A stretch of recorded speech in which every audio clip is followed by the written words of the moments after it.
We talked at the SHAC committee about motorists that illegally pass our red lights when our school bus lights are flashing red.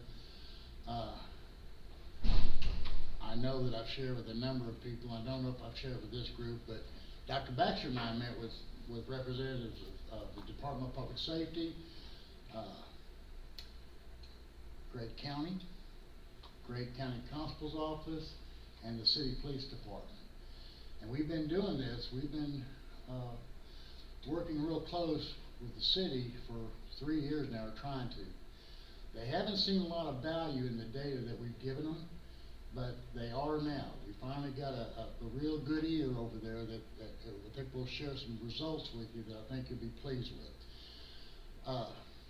Please stand up, sir.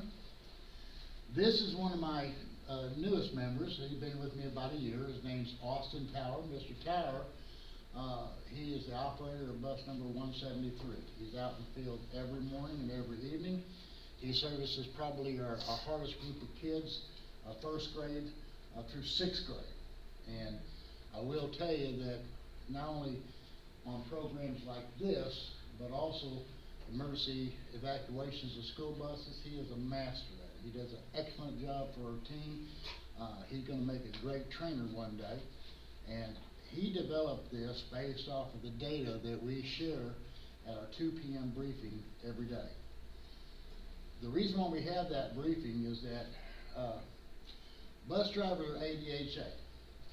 When they're sitting, they're constantly looking and constantly moving going down the road.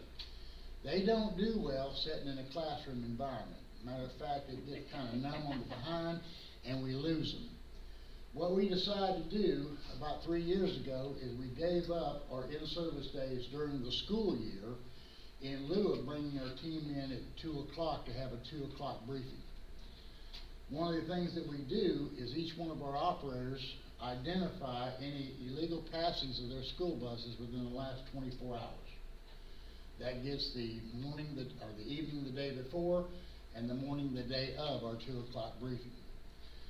That data is put into a Google Doc, and that Google Doc is opened up to officials at Longview Police Department, the Department of Public Safety, and also Great County Sheriff's officers. We put it out there for them to use. It's up to them to use it. Now, from time to time, I give them a little nudge, because what I'll do is I'll extrapolate information from that spreadsheet, and I'll send the officers or send the police department the 10 what we consider hot locations. Now, Austin's a bus operator. He's going to talk to you about morning hops and afternoon hops, and we call the morning bus runs our double bus runs in the morning, and our afternoon hop, of course, is our afternoon bus runs in the evening.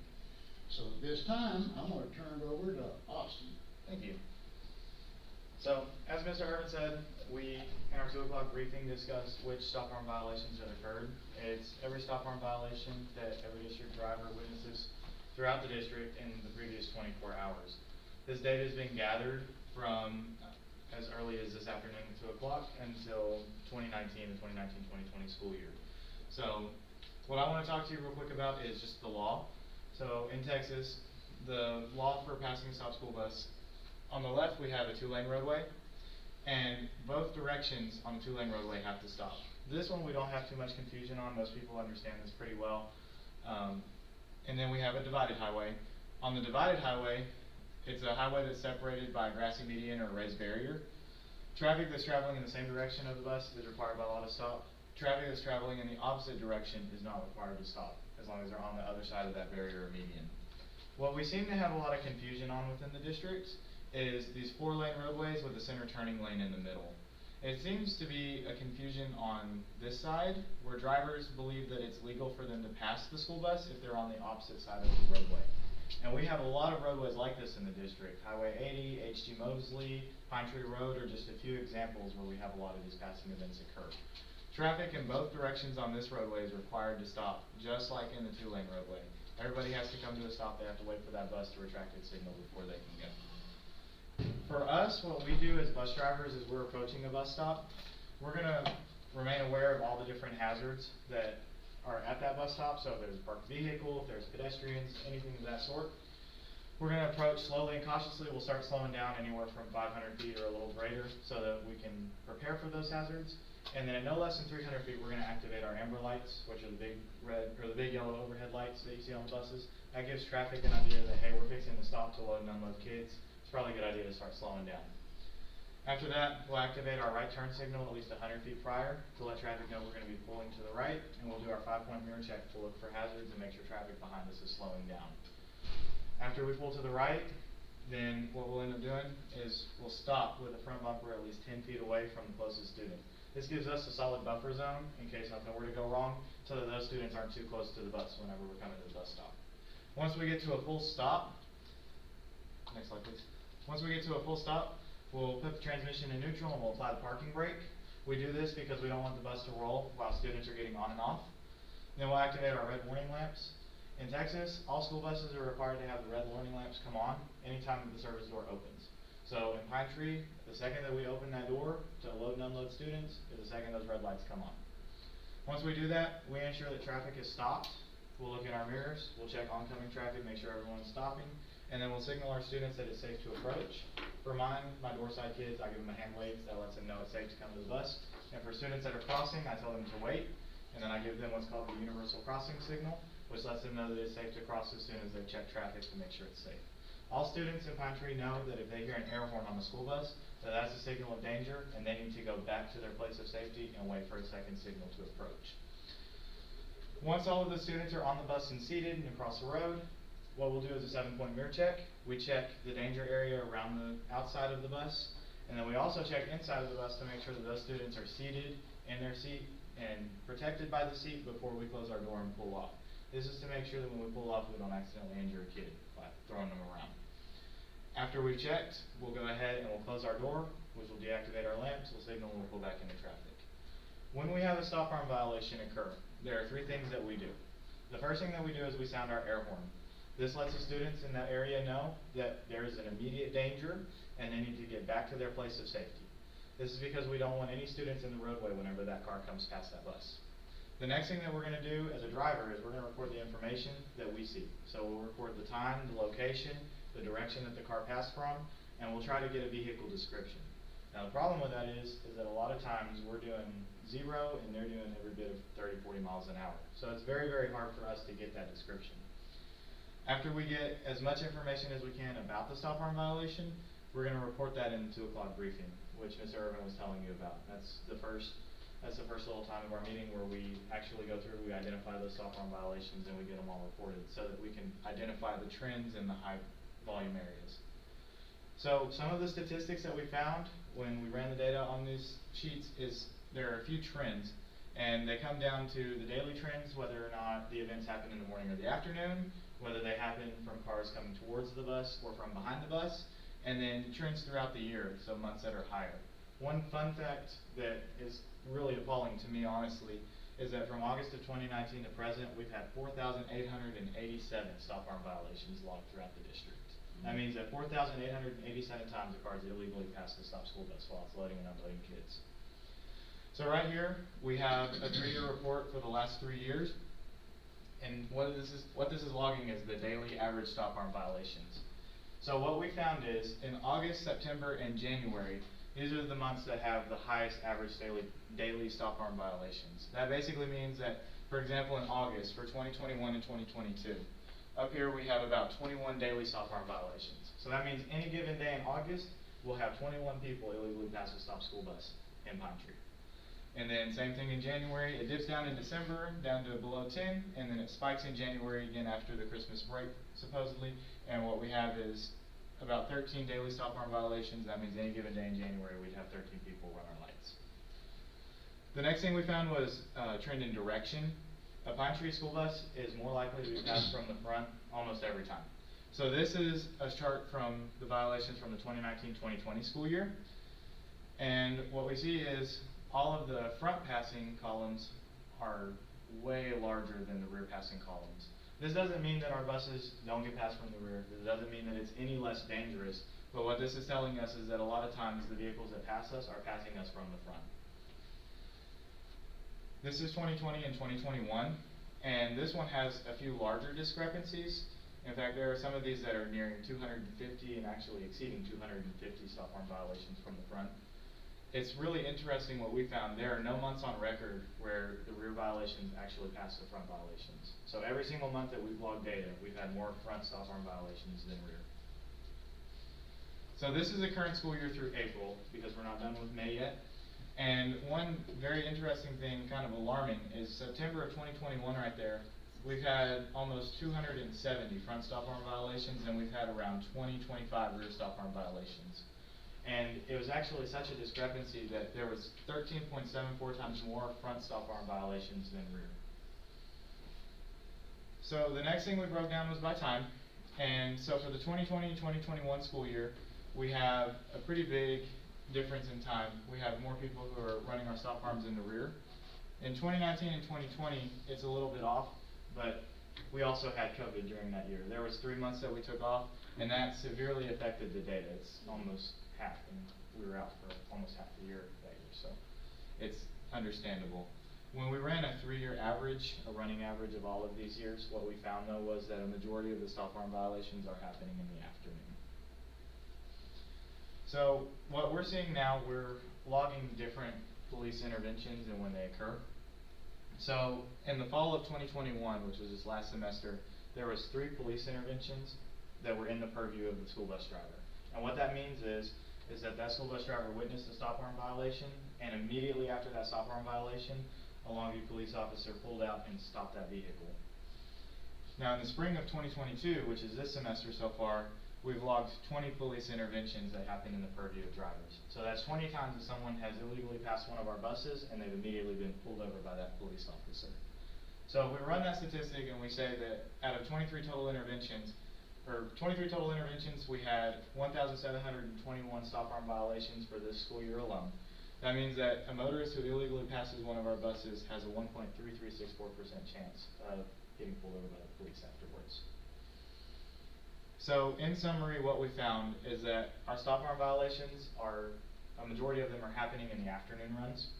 We've also found that our buses are more likely to be passed from the front compared to the rear, and the discrepancy is pretty large on some months. And then we've also found that some of our high points throughout the year are August, September, and January, which is typically when we're coming back from the breaks. So what we would really like to do is get this number down. It needs to go down, because every single time somebody passes our bus, it puts a kid's life at risk, if not more, if we've got 2 or 3 getting off at the same stop. So one of the things that we really want to try to do is we want to try to partner with Longview PD to help educate motorists. Y'all remember I was telling you about the 4-lane roadway with the turning lane? There's a lot of confusion on that, and I've had many questions from motorists about whether or not they have to stop on the oncoming side. We feel as though if we could get a strong partnership with Longview PD, we could help educate motorists so they know when they're supposed to stop and when they're not supposed to stop for a school bus on a 4-lane divided roadway, or a 4-lane roadway with a turn lane. The next thing, as a bus driver, we'd like to continue to identify, report, and share these events when they happen. So we want to try to log these events, and so that way we can keep up with the trends, where it's happening at the most, the times it's happening at the most, the directions they're coming from, and whether or not it's getting better or worse. And finally, what we've seen in the previous slide, there's been a step up in enforcement from Longview PD, and we really appreciate it. And I can tell you as a bus driver, it's it really helps my heart to know whenever I pull up to a bus stop, there's a police officer sitting there who's going to help me make sure that my kids are safe. So we would really love to see that continued enforcement from Longview PD. One final thing that I didn't include on the slide, because I feel it's a little more personal, I wanted to ask each and every one of you, what y'all have seen here today, the statistics y'all have seen here, I really want y'all to go out and share that. I want y'all to tell your friends, your family, anybody that you know that this is a serious problem we're having in the district, and it's putting our kids at risk. And if y'all could share that information, maybe we could get some teamwork and get a little bit of a force multiplier to help us bring this problem down. Any questions for Austin? Do you know how much a ticket is if they were to be ticketed for that? Tickets in Longview, I believe it's $750. That's correct. Oh, Jesus, Good okay, job. we're sharing that. $750. Neat thing about it, we don't believe they're issuing any warnings. The last thing LPD wants is to have us report it, have them make a stop at that location, and then have a motorist kill a kid at that location the next day. Yeah. So I don't believe, I don't think they're gonna take prisoners. I don't believe they're gonna be able to talk the judge out of the fine, because the judge is also concerned about public opinion, and we got 1,700 kids at risk a year. Yeah. So, we're really happy about that. Now, to be quite frank with you, I've been pretty disappointed in the lack of report, or the lack of support we've gotten up until this second semester of this year. We've pushed that information out, we've talked, everybody in transportation hollers from the mountaintops about this problem, because we Yeah. see it as a real threat to our children. But we hadn't got any intervention. We did get a hold of the right person, a sergeant. He came over and sat down and met with me, and that's why you've seen that those interactions had increased from the first semester to the second semester. He's on our side. Him and I talk frequently. He looks at our data. I even have our staff organize it in such a way that we may hit the top 10 locations. I know it's difficult for a lot of people to believe, because we make so many bus stops, we have so many variables that we deal with every day. Weather, traffic, road conditions, I mean, my gosh, it goes on and on and on. But I'm really proud of the fact that our bus stops, our target times in our bus stops, we're targeting those within 3 minutes. So if I ask this officer right here, and I tell him I got a problem at the apartments over there off of Pine Tree, and our target time at that location is 3:47, because that's what our day looks like. Our drivers know what time they're there. If he gets there at 3:44, he will see that bus stop and discharge passengers in the afternoon. Mm-hmm. And at 3:49, he can leave. Yeah.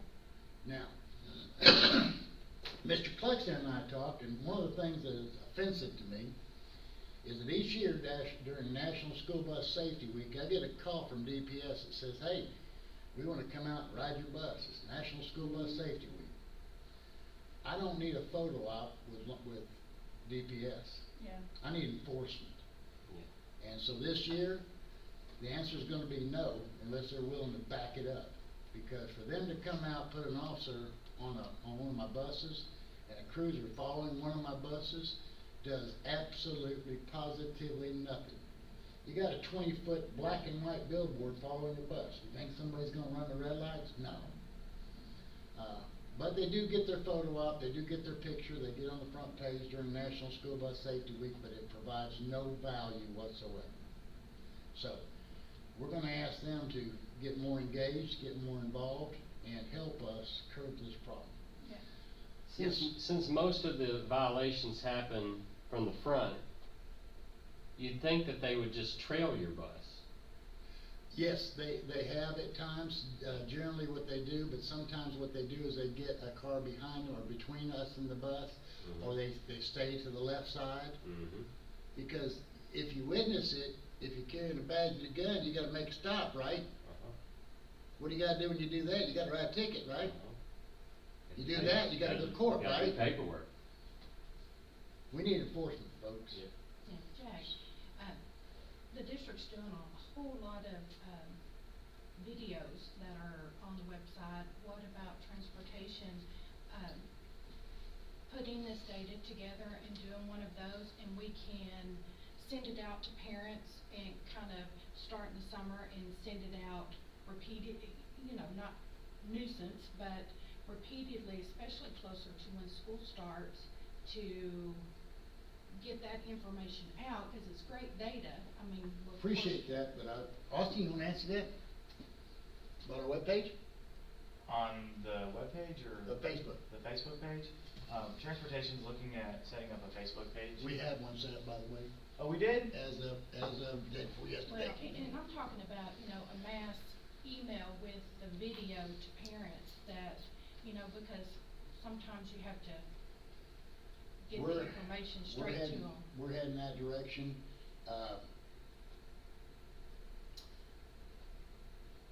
Mr. Tower has worked a lot on this particular presentation for you all.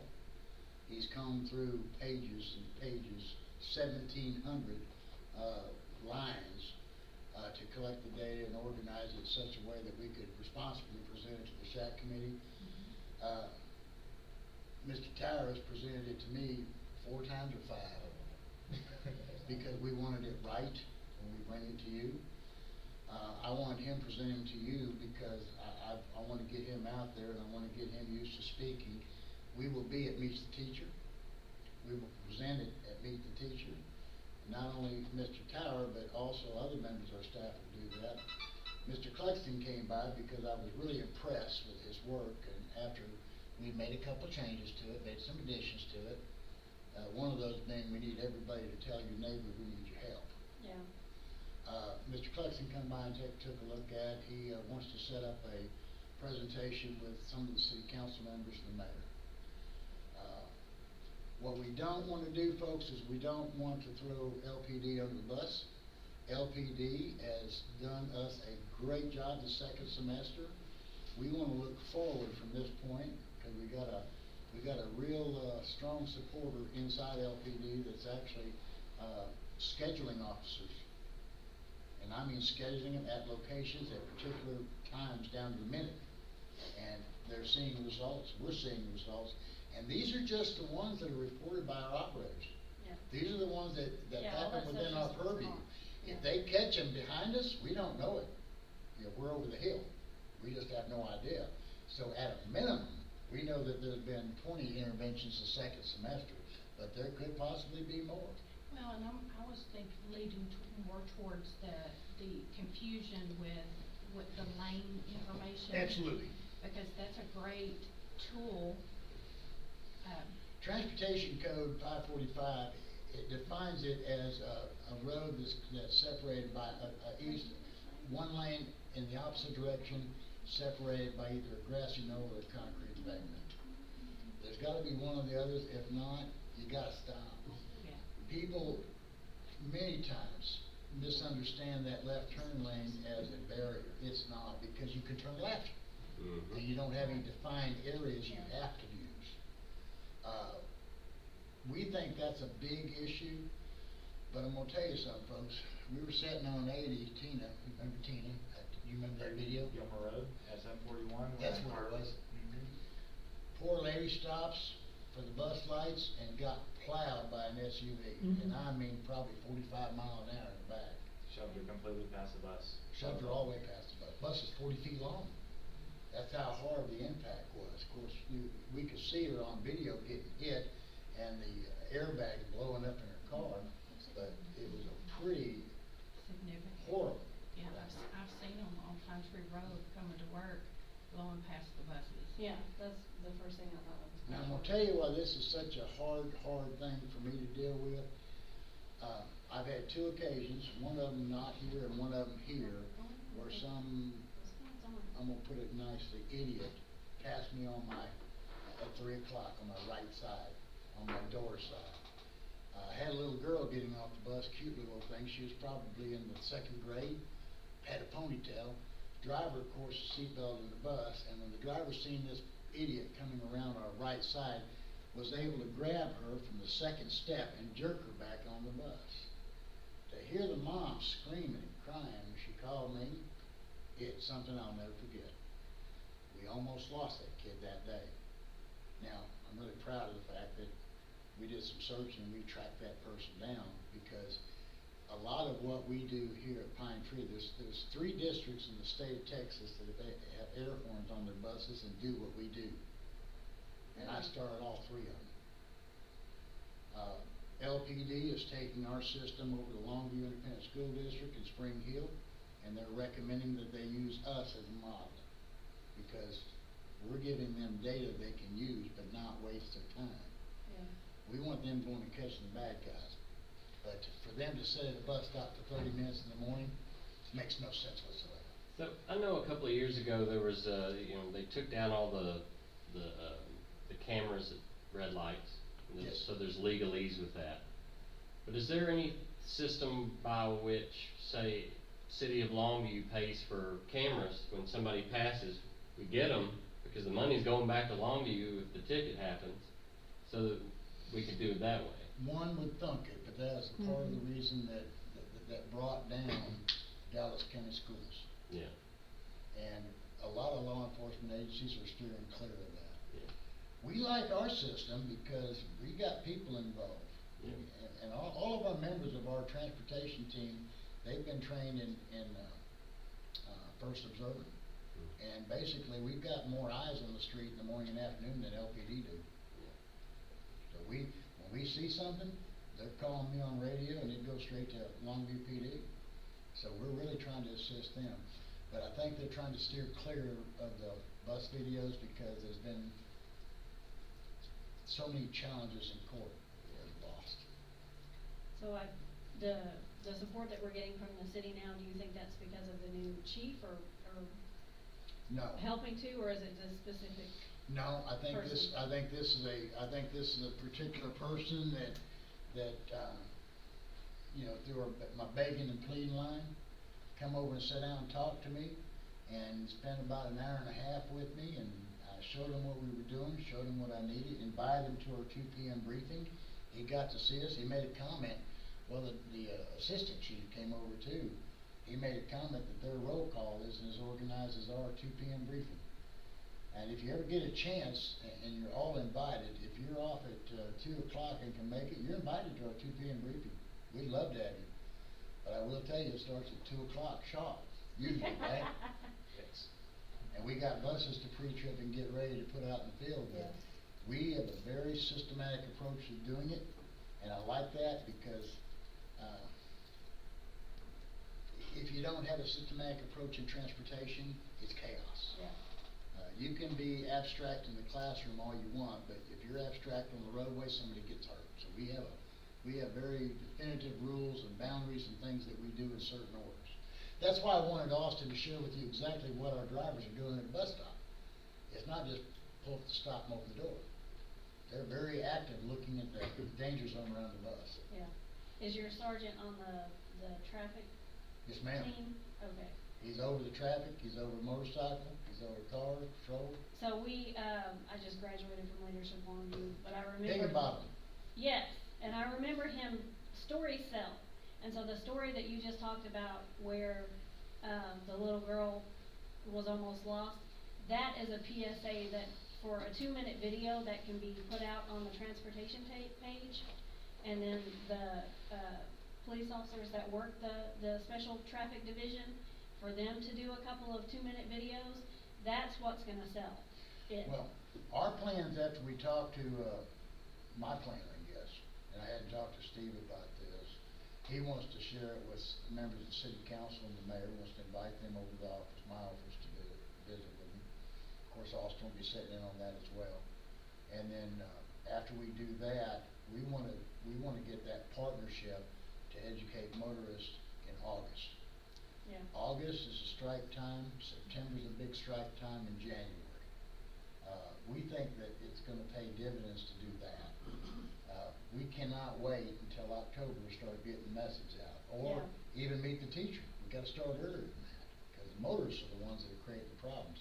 I think most of our parents, a lot of our parents, I think they recognize it's an endangerment of their own kids. Yeah, and if, the city live Facebook thing, if they could put something out too, that would be wonderful. But it's the stories that sell. We can put a little post, which I do the Longview Teen Court, Facebook page, and I would love to have that diagram and post something about it with tickets, because most of our cases are traffic cases. But it's the stories, cause I remember when the special task force, I can't remember what it's called, but for the traffic division, the stories that they told us, cause they work the worst of the worst cases, and a lot of them involve kids. I remember them talking about a baby that didn't have a car seat, and they put them in the console. Mm. Oh, my I God. was working at that. And It was crazy. and the baby didn't make it. It was a horrible wreck. But people are going to remember that more than a diagram. And so Yeah. and people watch videos now, that's what they do. Well, I'm gonna tell you something else that I'm real proud of. My entire staff, and I think Austin will agree with it, they are always looking for bus accident-related information. They bring me videos from Oregon, Michigan, Everywhere. Tennessee, Start posting them. Texas. Yeah. Anything, any news report about an accident involving a school bus, and we show it at our 2 PM briefing, so we do that quite often, do we not? Yeah. And we do that because we don't wanna make the same mistake somebody else made. Mm-hmm. You know, they've already made that mistake, we wanna be on guard, and so Yeah. we try to share that with our staff so that they can be on guard. Our folks, when they're out and picking up kids, driving a bus, they cannot let their guard down, ever. Because if you don't have the weather condition, road conditions, you don't have you got traffic, you got parents, you got aggressive drivers, you got kids lots on of the bus stuff to deal themselves, with. yeah. You know, and we'll let them have the road. Air horns, I'm all in favor of the air horns. It's amazing. I was telling Steve when he come over, I said, you know, I had a lady call me one time, not here, but at another district. She said, Mr. Irvin, I want to talk to you about your driving that GD horn. She's saying it all out. And I said, well, ma'am, please tell me more.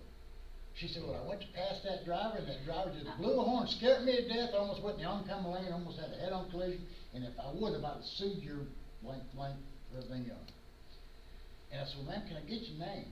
She gave me her name. I said, do you mind giving me your return phone number? She gave me her phone. I said, I'm gonna investigate and I'm gonna get back with you. She gave it to me. I said, do you mind giving me your address? And she said, no, I'll give you my address. And she gave me her address. I said, no.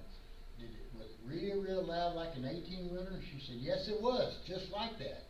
And that driver laid on that horn. I said, well, ma'am, the only reason we use that air horn is if somebody's illegally passing a school bus and you've endangered our children. Did you do that?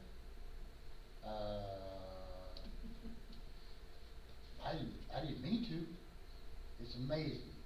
Now, she's already given me her name, she gave me her phone number, gave me her address, so guess what I do with that? Send her a certified letter.